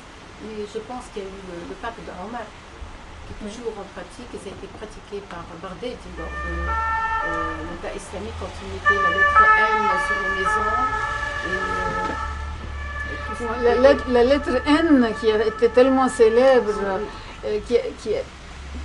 oui, vous la connaissez par cœur, ça veut dire Nasara, parce que les musulmans nous refusent le Coran nous refuse le nom de Masihiyin, c'est-à-dire chrétiens, c'est-à-dire disciples du Christ. Ils nous appellent Nasara, nazaréens, mais en fait Nasara est une secte, ce sont des gens qui ne croient pas en la divinité du Christ. Quand ils ont proposé aux chrétiens de Mossoul, soyez musulmans ou quittez, ou on vous prend tout, ou vous restez la tête basse et vous payez le jizya. Les chrétiens de Mossoul, avec superbe, ils ont dit nous ne trahissons pas, et ils sont partis en abandonnant tous leurs biens. Et sur ces biens, ils ont écrit un Nasara pour dire que c'était réquisitionné, ça appartenait maintenant à l'État. C'est comme ce que Mahomet avait fait avec les Nadirs. Permettez, Nasara, c'est un rapport, Nazareth. Oui, j'ai dit nazoréen. J'ai dit nazoréen. Oui, non, mais vous n'avez pas dit ça. Nazoréen, j'ai dit nazoréen. Il a dit ça, nazoréen, il a dit oui. J'ai dit, ça veut dire nazoréen, mais si vous lisez bien dans le Coran, quand ils disent Nasara, et qu'ils disent qu'ils pleurent quand Mahomet parle, ils ne parlent pas des gens, ils parlent de gens qui ne croient pas en la divinité du Christ. Ceux qui croient en la divinité du Christ, ils appellent mushrikin, c'est-à-dire associateurs, c'est-à-dire ils associent quelqu'un dans la divinité à Dieu. Bon, c'était juste pour Nazareth. Si, tout à fait, vous avez tout à fait raison, vous avez tout à fait raison. Il y a... En parlant d'associationnisme, comment se dit que les musulmans eux-mêmes, dans leur hadith, parlent à chaque fois, à peu près, au début de chaque hadith, ils parlent au nom de Dieu, au nom du prophète, au nom de Aïcha, etc. On aurait l'impression que Mahomet et Aïcha sont quasiment divinisés. Non, ils ne parlent pas au nom. C'est le hadith, le principe du hadith, c'est une tradition orale qui est répercutée de façon orale, et un hadith est considéré fiable si la chaîne de transmission remonte à un personnage considéré fiable. Par exemple, Aïcha est considérée fiable. Oui, mais les hadiths font très souvent référence à Mahomet et Aïcha en les bénissant à longueur de temps. Oui, Mahomet, tout le temps, chaque fois qu'il est évoqué, partout, même dans le Coran, il y a l'expression sallallahu alayhi wa sallam, c'est-à-dire Allah prie sur lui et lui donne la paix. Systématiquement, partout, quoi que vous dites, même, il y a des phrases où vous n'avez rien sur Allah, vous avez le nom de Allah, vous n'avez rien, et vous avez le nom de Mahomet et vous avez ça. Mais sinon, comment est-ce que vous pouvez comparer le traitement que les musulmans font au bétail avec celui qu'ils font aux esclaves? Le bétail, on ne le castre pas alors que les musulmans castrent les esclaves? Non, ça dépend lesquels. Il y en a qui... Non, pas du tout, ils couchent avec. Il y en a qui castrent des esclaves dans les harems des sultans. Ils castraient des esclaves pour pouvoir les laisser avec les femmes en étant sûr qu'elles n'allaient pas tromper le mari. Bah, apparemment, il y avait même des villes consacrées à la castration des esclaves dans l'islam classique. Je ne sais pas qu'est-ce que vous avez lu. Vous savez, en Occident, on prend des petits points et on les élargit. Mais moi, je n'ai jamais entendu parler de ça. Ça ne veut pas dire que ça n'existe pas, mais ça veut dire que c'est très minime. Peut-on dater l'écriture, la rédaction proprement dite du Coran? Est-ce contemporain de la vie de Mohammed? Est-ce que ça a été réalisé par un seul scribe ou plusieurs postérieurs? Enfin voilà. Bon, il y a des gens très bien qui n'ont pas le même avis que moi, ça ne fait rien, ça ne veut pas dire qu'ils ne sont pas très bien, mais je vais dire quand même ce que j'ai trouvé moi dans mes recherches. Si vous examinez un peu la façon dont le Coran s'est transmis, il s'est transmis de façon très méticuleuse. On tuait celui qui prononçait un mot faux. À partir du moment où le calife Osman a imposé la version du Coran qu'il avait rédigée à travers un certain nombre de compagnons de Mahomet, le Coran n'a plus bougé. Or, les chiites reconnaissent ce Coran. Et ils se sont... Si le Coran sunnite que nous avons n'était pas conforme à l'original que Mahomet a donné à l'époque de la Mecque et de Médine, sauf pour des détails, les chiites ne l'auraient pas révélé comme ça. Ça c'est vraiment l'argument massue qui m'a convaincu, en tout cas pour moi. Ceci dit, on peut beaucoup broder, on peut trouver des choses. Mais on trouve parfois des versions très anciennes du Coran, par exemple au Yémen, à Sanaa. Un jour, on a trouvé une sorte de tombeau à papier. On a trouvé dedans des Corans extrêmement anciens qui dataient de plusieurs siècles. Et on en a trouvé même qui dataient probablement de l'époque d'Osman. Oui, Osman, le calife Osman, celui qui a fait rédiger ça. On a trouvé des petites différences, mais très minimes. Les chiites disent qu'il y a des petites différences. Il y a, par exemple, une certaine sourate que Ali avait donnée, qui est toute petite, juste une sorte de prière. Ils disent qu'elle a été enlevée, mais ce n'est pas des choses importantes. Dans le fond, ils sont d'accord. Ça va? Que pensez-vous de la thèse qui prétend que le Coran a été dicté au prophète par le moine Bouhayra? Le moine Bouhayra, chrétien. Oui, il y a pas mal de textes à ce sujet, anciens et nouveaux. En fait, plus important que Bouhayra, et c'est plus important parce que vous devez toujours voir votre référence. Et moi, je ne prends que les références qu'eux reconnaissent, c'est-à-dire le Coran et le hadith de Bukhari Muslim, et après la Sira. Donc dans le Coran, dans le hadith et dans la Sira, il y a un personnage plus important que Bahira qui s'appelle Waraka ben Naufal et qui était une sorte d'archiprêtre à la Mecque, une sorte de évêque, et qui était un traducteur de la Bible. Ça ne veut pas dire qu'il était très instruit. En fait, c'était quelqu'un qui s'était converti. Il y a parfois des problèmes avec les convertis. Il y en a qui respectent vraiment la religion comme l'Église la donne, et il y en a qui viennent avec leurs propres idées. C'était le cas de Waraka. Il parlait d'un prophète arabe qui allait supplanter, je ne sais pas. En tout cas, c'est ce que disent les textes. Je ne sais pas qu'est-ce qu'il en était à l'origine avec le vrai Waraka. Et quand Mahomet a eu sa première vision dans la caverne, il était terrifié parce qu'il a eu une vision qui l'a étouffé, qui lui a mis quelque chose et qui lui a dit « lis ». Et lui, il dit, et je ne suis pas un lecteur. Alors, il l'a tellement serré qu'il se sentait prêt à s'évanouir. Et 3 fois. Et après, il s'est enfui transi. Il est venu chez sa femme Khadija et lui a dit, Khadija, j'ai peur pour moi. Et il lui a dit, mais t'inquiète pas, c'est l'ange Gabriel. Et elle a pris chez Waraka, qui était un parent à eux, et Waraka a dit, c'est l'ange Gabriel. Je ne vois pas l'utilité, en fait, de discuter sur ces choses-là, alors qu'on a tellement de choses beaucoup plus importantes dans le même sujet. Pour des raisons historiques. Pour des raisons historiques, nous n'avons pas suffisamment de références fiables, à moins que vous ne considériez le hadith comme étant une référence fiable. Le hadith ne dit pas que Waraka a écrit pour Naomi. Et la Sira ne dit pas ça non plus.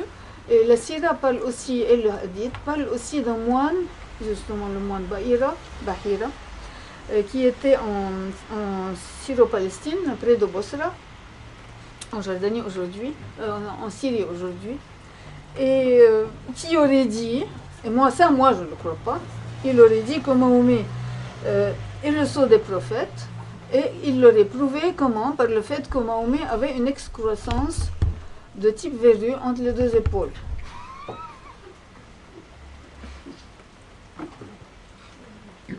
Et que peut-on penser de la notion de révélation de la Torah et du Coran?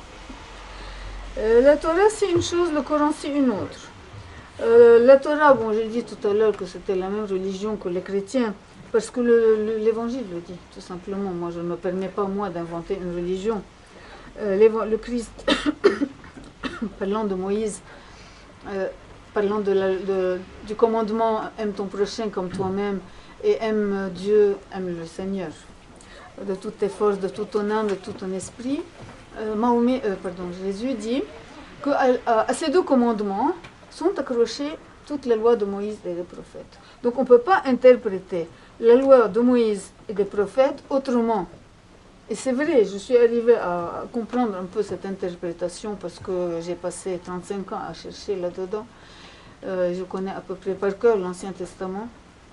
Et je peux vous dire qu'il donne le même message que le Nouveau Testament. Maintenant, je ne peux pas tout expliquer. Il y a des cas où on me montrerait des choses violentes que je ne saurais pas expliquer. Mais en gros, je peux dire que, par exemple, les sacrifices mosaïques sont des étapes de la passion du Christ. Les animaux représentent le Christ à diverses étapes de la passion, y compris, tenez par exemple l'agneau pascal. L'agneau pascal était crucifié. Ça, on l'a parce que le philosophe converti Justin, dit que l'agneau pascal était crucifié sur 2 baguettes de genièvre. Il était dépouillé de sa peau et il était rôti au feu. Et ça avait lieu quand? Ça avait lieu le 14 avril. 14 Nissan, dans le calendrier juif, veut dire avril. Et ça commençait le 13 avril au soir. D'ailleurs, c'est la date de la chute de Constantinople, aux mains des croisés. Le 13 avril au soir, c'est le début de l'immolation de l'agneau. Moïse dit, et vous l'immolerez, et toute la communauté l'immolera du soir au soir. Donc, du jeudi soir au vendredi soir. Le lendemain, Jésus était crucifié quand? À midi, à l'heure à laquelle on crucifiait les agneaux pascaux. Et le temple n'était pas loin, donc on entendait sur le calvaire, on entendait l'ébellement des agneaux et on entendait les lévites qui sonnaient les trompettes rituelles et qui chantaient les psaumes de la libération. Et Jésus est mort à 3 heures, les agneaux achevaient de mourir à 3 heures. Et il a été dépouillé de sa robe, il a été mis nu sur la croix, et en plus que ça, il était dépouillé de sa peau par les coups, par la flagellation. Donc son aspect était comme celui de l'agneau. Le même jour. Et je peux vous... Ce serait un peu long, mais tous les sacrifices mosaïques, c'est comme ça. Tous. D'ailleurs, du simple fait qu'ils vous disent il faut se purifier avant. Et après le sacrifice, ils sont impurs, ça veut dire qu'ils miment un crime. Et quand Moïse vous dit tel animal est pur, tel animal est impur, il est en train de parler des personnes qui le ressemblent. Dans l'Apocalypse, vous savez, l'agneau c'est le Christ, la femme c'est l'Église, etc. C'est comme c'est le langage biblique. Ils sont obligés d'utiliser quelques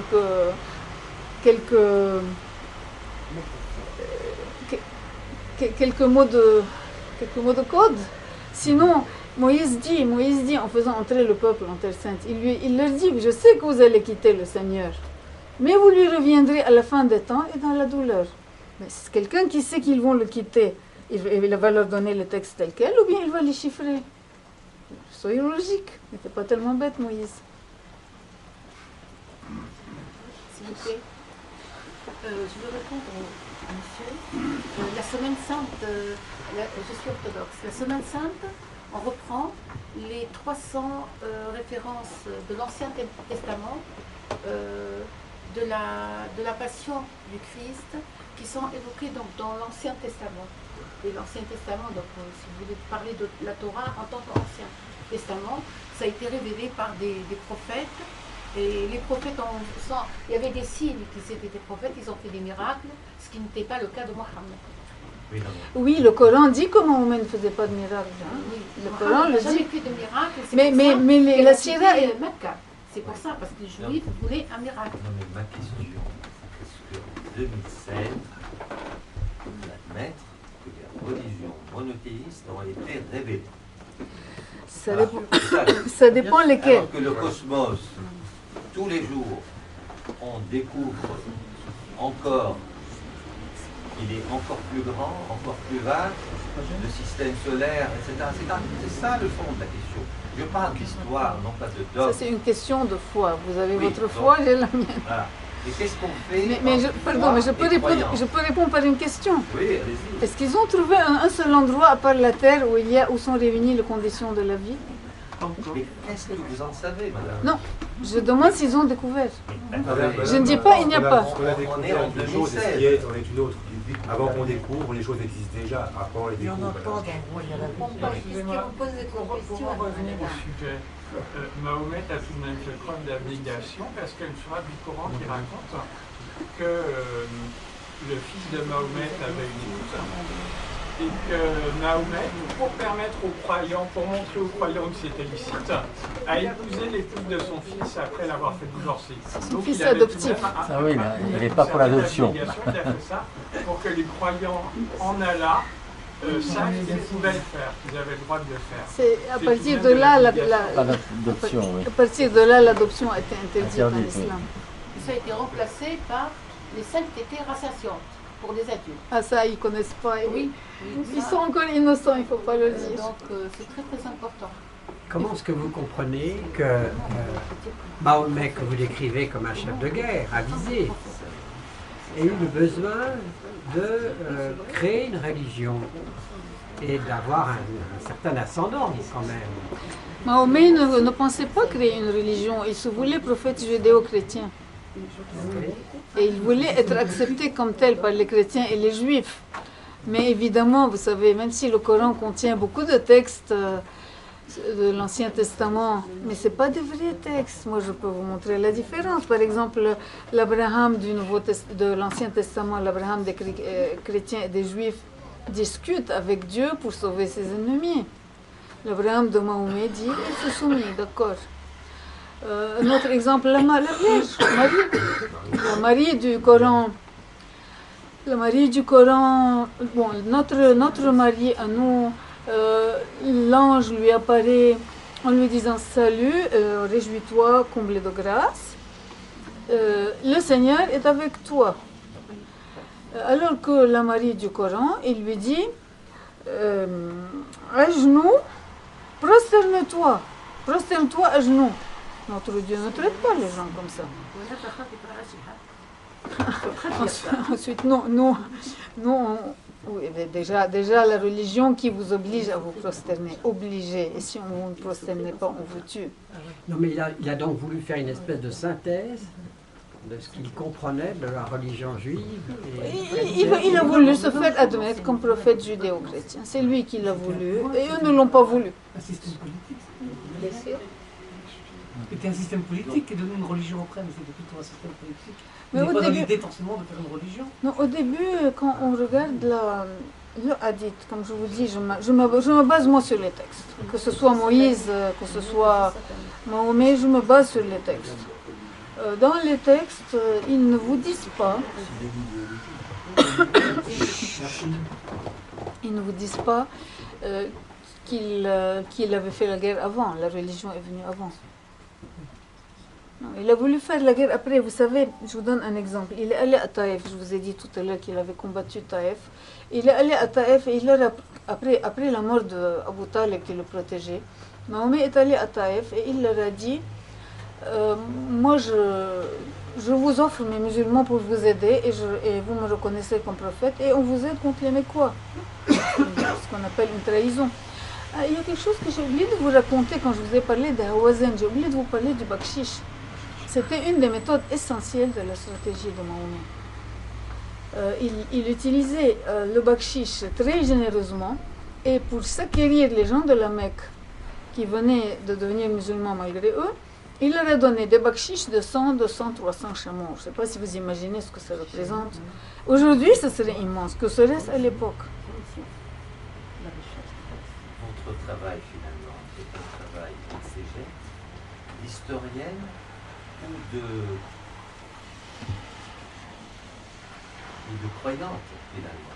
Non, mon travail est un travail d'historien. Historien. Moi, j'ai abordé tous les textes de façon négative au début. Quand j'ai commencé à travailler sur Moïse, j'étais prête à vomir. Puis un beau jour, je me suis dit, mais le sang représente l'amour, l'agneau représente l'innocence. Et à partir de là, je me suis mise à remplacer, chaque fois que j'avais une image de sang, à la remplacer l'amour, et j'avais toute une image. J'ai la foi, mais ça n'influe pas sur mon travail. Je suis quelqu'un de vraiment impitoyable sur ce plan-là. D'ailleurs, on me le reproche. Alors, en tant qu'historienne, vous devriez savoir que la Torah est un plagiat. Vous ne m'avez pas trouvé des textes qui le prouvent. Non, vous allez me dire que vous allez... Oui, c'est ça, c'est exact. Oui, vous allez me dire Gilgamesh et compagnie. Écoutez, comparez les textes avant. Comparez les textes. En tout cas, pourquoi? Quand l'épopée de Gilgamesh dit qu'il y a eu le déluge, pourquoi est-ce qu'on va prendre ça comme principe, pour le principe que c'est faux? C'est comme quand on vous dit que les 4 évangélistes se sont copiés mutuellement. Pourquoi est-ce que ce ne seraient pas les mêmes qui auraient raconté la même chose? Parce que ces choses seraient arrivées. Excusez-moi, madame. La Torah, ça n'a aucun rapport avec le sujet de la conférence. En revanche, j'ai relevé une incohérence. Vous avez parlé de génocide à propos d'Abu Bakr, alors que Mahomet a couché pendant 3 nuits avec une femme dont il avait tué toute la famille. C'était aussi un des génocides que Mahomet ne couche pas pendant 3 nuits avec une femme dont il a tué les parents et les frères et sœurs. Pourquoi il ne couche pas? Il la considère comme une Dans ce cas-là, esclave. ce n'est pas un auteur de génocide puisqu'il prouve son amour à la femme. Vous pensez que c'est de l'amour? Ah, je crois que vous êtes en train de faire de l'amour. C'est de l'amour ou du viol? Qu'a fait David? C'est un viol, c'est pas de l'amour ça. Hein. Il a décapité son père, son frère, Non, mais pas son mari. C'est un viol. Alors que le Coran, Zeni ou Zeni, attendez, dans le Coran, le verset dit, le Zeni, comment on dit Zeni? Zeni ou Zeni, il adultère, ils iront en enfer. Et lui, le même soir, soi-disant, on nous dit, les savants musulmans, non, elle a accepté l'islam. Comment acceptons l'islam en ayant vu le matin même son père, son mari? C'est pas un viol puisque C'est un viol. Mais vous n'allez pas accuser Mahomet de viol, hein, c'est le fondateur. Si, c'est une forme de viol. Bien sûr. Elle n'a pas le choix. Il y a une contrainte quand même là, il n'y a pas d'amour. J'aimerais poser une question. On entend beaucoup parler du mouvement des soufis. On sait qu'il y a beaucoup de mouvements de soufisme. Alors, bon, ma question de béotien, c'est un peu d'où vient le soufisme et est-ce que par rapport à une certaine tolérance des soufis, enfin, bon, je ne sais pas comment vous vous situez par rapport à ces mouvements soufis, qui ont une certaine audience ici auprès d'un certain nombre de personnes. Donc, quand il vous parle du jihad al-nafs, c'est une idée soufie surtout. Pardon? Quand il vous parle du jihad al-nafs, c'est une idée soufie surtout. En tout cas, les trois larrons dont je parlais tout à l'heure, les trois compères, Tariq Boubacar, Tariq Ramadan, Tariq Obrou et Dalil Boubacar, les trois sont proches des soufis à travers Ghazali. Oui, les trois défendent le soufisme, mais... Vous pourriez nous situer Ghazali, parce que je connais pas trop. Ghazali, c'est un des théoriciens du soufisme, mais il n'a rien dit, il n'a rien changé au Coran, vous voyez. Le soufisme, c'est aimer Dieu de toutes ses forces. La question, c'est quel Dieu? Est-ce qu'on peut dire que le soufisme est un islam doux, modéré? Est-ce qu'il ne tue pas? Est-ce que les frères musulmans ne tuent pas? Parce que le fondateur des frères musulmans était proche du soufisme. Je ne sais pas si j'ai répondu à la question. Les soufis qu'on voit maintenant, ils ont une haute spiritualité. Si vous parlez des derviches tourneurs, ceux-là, ils sont dans leur couvent. Si vous parlez de Tariq Ramadan et de son grand-père, Hassan al-Banna, Hassan al-Banna est le fondateur des frères musulmans. C'est pas pareil. Monseigneur? Oui, mais enfin, les confréries de soufis qu'on voit en Algérie, qui nous ont reçus et qui ont fait des discours pendant 3/4 d'heure à un groupe qui venait les voir, on était complètement, on adhérait complètement à leurs propos. Hein. Il y a des musulmans formidables. Oui. Voilà. Ça, il y a des musulmans qui peut-être iront avant nous au ciel. D'ailleurs, Anne-Catherine le disait, Anne-Catherine Emmerich, elle disait il y a 200 ans, elle disait, elle les appelait des Turcs, on les appelait des Turcs à l'époque, elle disait il y a des Turcs qui iront avant nous au ciel pour avoir pratiqué la loi naturelle. D'ailleurs, il y a une autre chose qu'elle dit, qui est une prophétie pour notre temps. Elle dit, les premiers pays dans lesquels les apôtres sont allés, c'est-à-dire le Proche-Orient, le Moyen-Orient, ne sont pas perdus, ils sont gardés comme en jachère pour être réévangélisés quand les autres seront perdus. Et moi, je vois l'Occident très près d'être perdu, comme était l'Orient à l'époque. Et oui. Oui, une remarque sur ce que vous disiez tout à l'heure au sujet de quel Dieu on parle, en fait. Vous voyez ce que je veux dire par rapport au fait que c'est-à-dire quels sont les commandements de ce Dieu? Voilà, c'est ça. Mais en fait... Pardon, je vais vous interrompre, parce que tout à l'heure, il y a eu une discussion au sujet de Moïse. J'ai oublié de dire que ce qui m'a convaincu aussi, c'était l'étude de l'Ancien Testament, c'était de découvrir que la loi du talion chez Moïse ne veut pas dire de tuer. Moïse commande à la victime de pardonner à ses ennemis, et il le fait dans le Lévitique 19, chapitre 19, et il dit si la bête, si l'animal de celui qui te hait tombe à terre, tu te garderas de l'abandonner, mais tu l'aideras en aidant sa bête. Ça, c'est dans la fin du livre de l'Exode. Et quand je crois que c'est dans le livre de l'Exode, et quand il parle de la loi du talion, toujours il le donne à la communauté. Le premier cas qu'il donne, par exemple, là il parle à ceux qui vont juger. Il leur dit, si une femme enceinte est blessée dans une rixe entre hommes, si elle perd son fœtus, tu ne feras rien.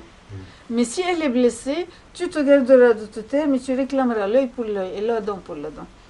Après, il dit tu fuiras les paroles de mensonge, tu aimeras ton prochain comme toi-même. Et un peu plus tard, il dit, et tu aimeras l'étranger comme toi-même, l'étranger étant l'étranger religieux ou l'étranger sur le plan de la terre.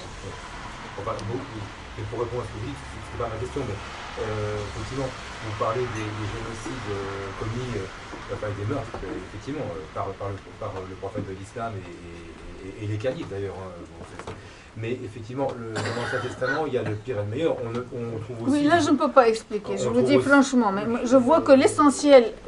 Puisque vous connaissez bien l'Ancien Testament, vous l'avez dit... Oui, mais je ne peux pas expliquer ce que vous allez me citer. Élie égorgeant 400 personnes. Oui, et vous pouvez m'expliquer comment vous pouvez m'expliquer comment un moine qui sort de son couvent peut égorger 400 personnes armées de couteaux? Expliquez-moi, moi je ne comprends pas. C'est-à-dire que les prêtres en question étaient des prêtres qui sacrifiaient des enfants. Les prêtres de Baal, le culte de Baal consistait en sacrifier des enfants. Oui, donc effectivement, c'est pas exactement la même chose que... Mais ils sacrifiaient, donc ils avaient des couteaux.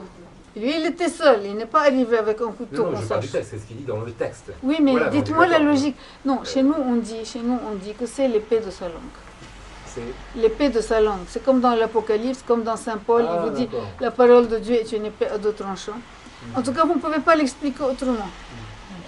Expliquez-moi comment un seul homme, vieux, moine, ermite, débarque et peut Égorgé tuer de sa main, égorgé. de sa main 400 personnes Plus 400 autres derrière. qui sont habituées à égorger déjà et qui sont armées. Ouais. C'est pas logique.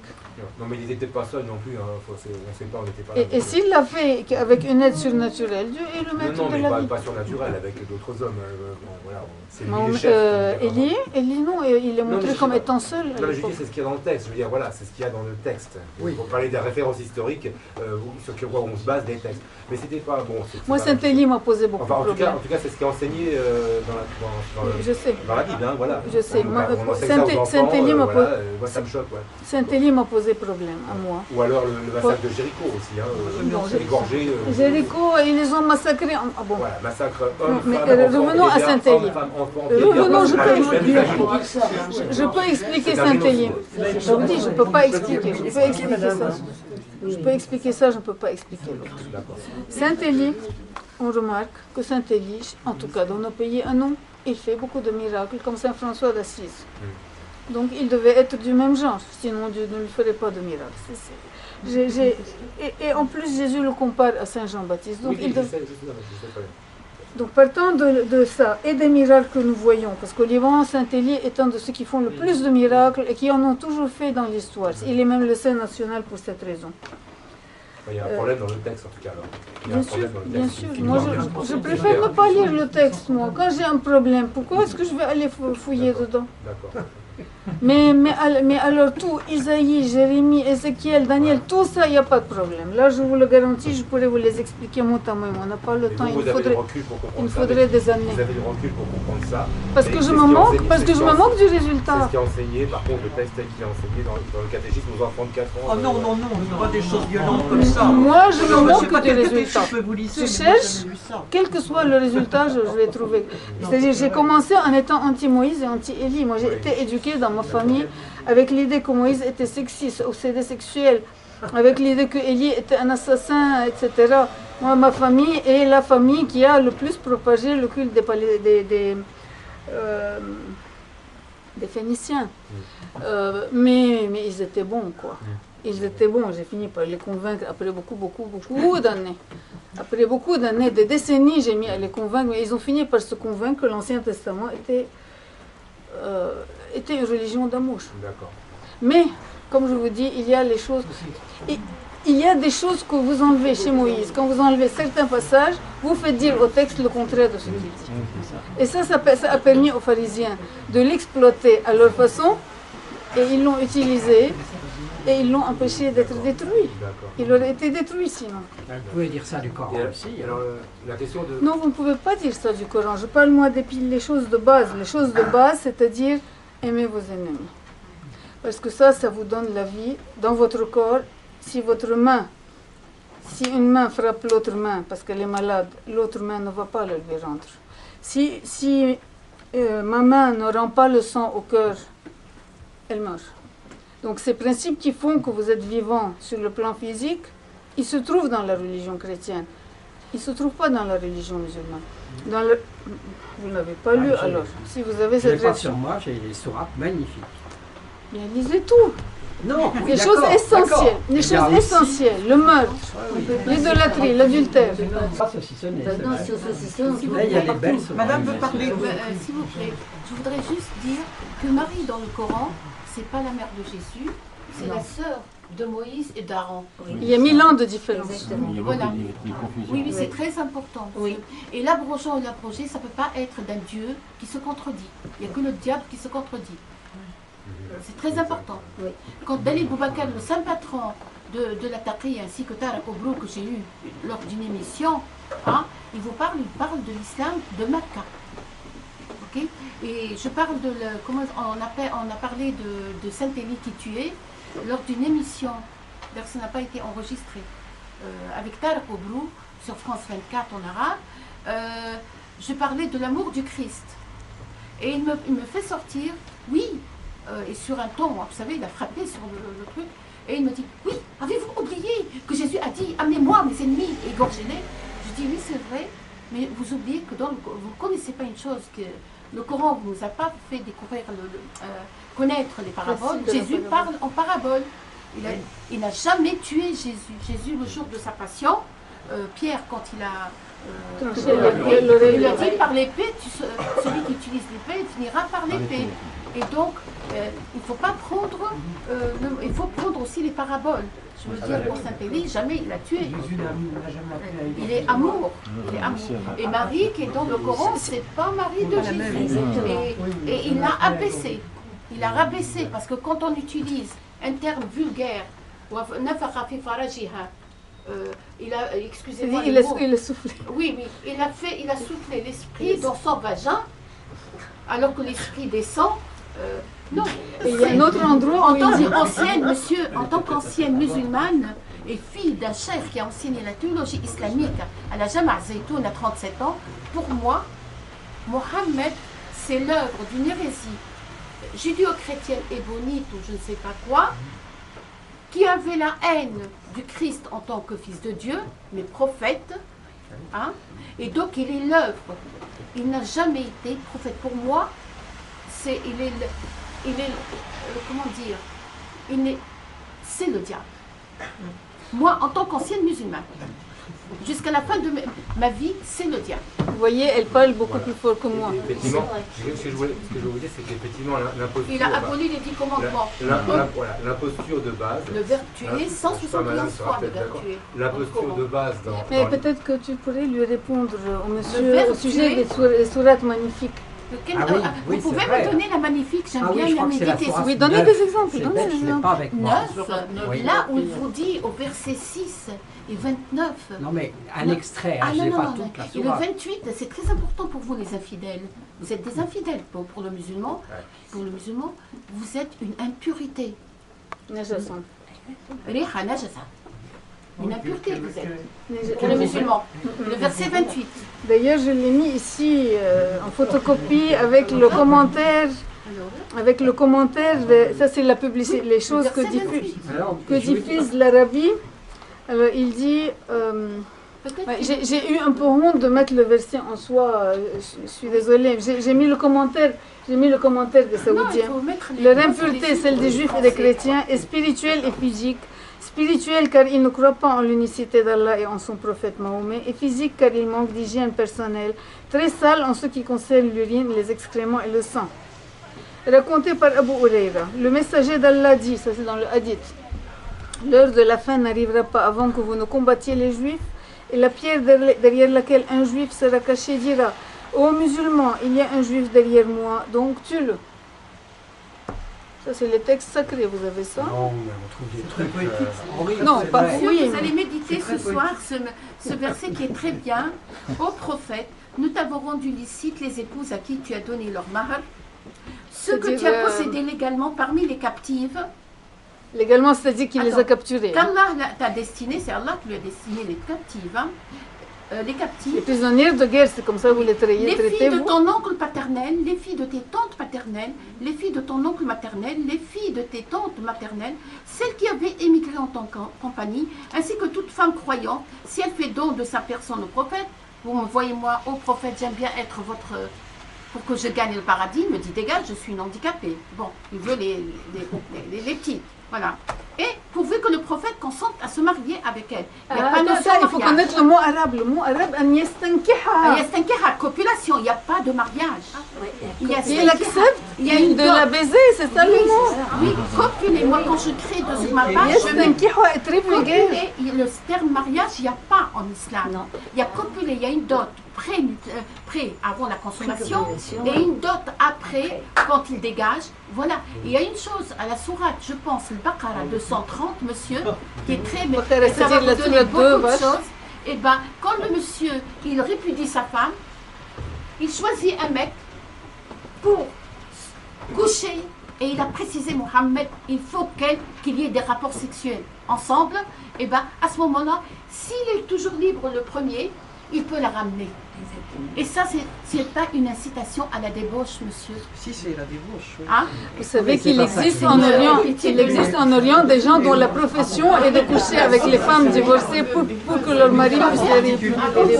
Non, moi, je ne cherche pas comme Carico Tout le monde ne parle pas là en même temps, s'il vous plaît. 171 veuves tuées. En tout cas, je crois que nous avons vraiment dit beaucoup de choses. Une dernière chose importante, si vous permettez. Je crois que le problème de base de l'islam, c'est l'imposture de départ de la soi-disant révélation.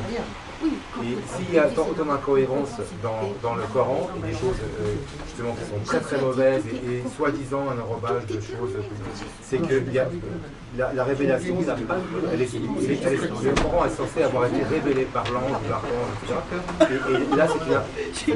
Et là c'est une imposture. L'imposture, elle est là. Il n'y a pas eu de révélation. Non, on ne sait pas. Qui lui est apparu? Quelqu'un lui est apparu, c'est sûr. Qui lui est apparu? Ça, c'est une question. Peut-être le diable alors. Je ne sais pas. Moi, je ne vais pas jusqu'à dire ni ça, ni ça. Je dis les textes, qu'est-ce qu'ils disent. Si vous lisez mes livres, je suis extrêmement... Mais le poids là, tout ça, c'est plein de facsimilés, de le poids sur documents. lequel il s'appuie le prophète pour dire ceci est un texte sacré, c'est que ça a été révélé par l'ange. Et c'est là l'imposture. C'est le mien. Un ange C'est qui votre tuait, livre qui impose des lois perverses. C'est là l'imposture. Un ange qui dirait des lois qui sont de tuer, de faire souffrir, de l'injustice, etc. L'imposture, elle est là. Si c'est le message de Dieu qui par l'ange, moi, ce qui m'a convaincu aussi... c'est la différence avec le christianisme et l'enseignement du Christ. Moi, ce qui m'a convaincu... Oui, une petite différence. Un chrétien, on le devient, on n'est pas chrétien. Saint Augustin le dit bien. En islam, c'est peut-être apparemment une religion, c'est avant tout une loi. Et l'Oumma, bon, quand je parle, j'aimerais avoir le silence. En plus, c'est enregistré. L'Oumma, c'est une sorte de camisole politique ou intellectuelle qui fait, en terre d'islam, on ne vous demandera pas vraiment si vous croyez en Allah, ainsi de suite. Il faut faire comme. Dire ce qui explique pourquoi, par exemple, dans certains pays, comme en Iran, vous avez des chrétiens cachés. Si ils font semblant d'être, ils sont discrets pendant le Ramadan, hein. Alors qu'il faut savoir qu'en France, des gens du Moyen-Orient, je vois marqué sur leur front qui sont anciens musulmans, à Paris se font bousculer. Elle a été bousculée, ça ne m'étonne pas. Je connais plusieurs cas. Donc, ce qu'il faut voir, qu'est-ce qui nous pend au nez en Europe? C'est l'islamisation rampante, avec des gens comme Ramadan, Boubacar et d'autres, et leurs auxiliaires, les porte-valises. Quand on pense qu'il y a un diocèse qui a donné plusieurs centaines de milliers d'euros pour la construction d'une mosquée, c'est soit de l'ignorance, soit de la trahison. Quel est ce diocèse? Dans le sud-ouest. Quel diocèse? Bon, chut, on ne fait pas de la... Je ne suis pas une officine de police ici. Ça existe. Vous voyez, par exemple, sur les réseaux russes, il y a un livre d'une professeure de Rennes 2 qui a écrit un livre des ragots. J'aime pas ça. Ce qui importe, c'est les principes. Donc, ce qui est très grave, qu'en France, c'est la deuxième religion, bientôt elle sera peut-être la première, il ne faut pas se leurrer. Il faut connaître l'islam, c'est notre devoir. Il peut y avoir des ignorances qui sont, l'enseigne saint Thomas, pécamineuses, alors qu'on doit connaître. Aujourd'hui, qu'on le veuille ou non, on est confronté à l'islam. Et on voit très bien, sur l'espace d'une trentaine d'années, l'évolution démographique et économique. Aujourd'hui, l'islam pèse en France. Et quand on regarde, des pans entiers d'activités sont tenus par l'Arabie Saoudite, le Qatar et d'autres pays où il fait si bon vivre. D'ailleurs, il y a quelque temps, il y avait un colloque pour un livre franco-russe. On cherchait un hôtel de luxe pour faire la réception. Impossible. À Paris, il n'y en a plus. C'est tenu soit par les anglo-saxons, soit par des musulmans. Donc il faut retenir que l'islam n'est pas qu'une religion. C'est une loi, c'est un État. Il y a la terre des croyants et la terre des mécréants. Et savoir que la construction d'une mosquée, c'est marquer le territoire. Et il est bon de se rappeler aussi les points fondamentaux de l'islam. Sur certaines mosquées, sur leur site, ils rappelaient, on ne peut pas leur reprocher, c'est leur croyance, c'est leur coutume. La sanction pour les apostats. Alors bien sûr, ça tombe sous le coup des lois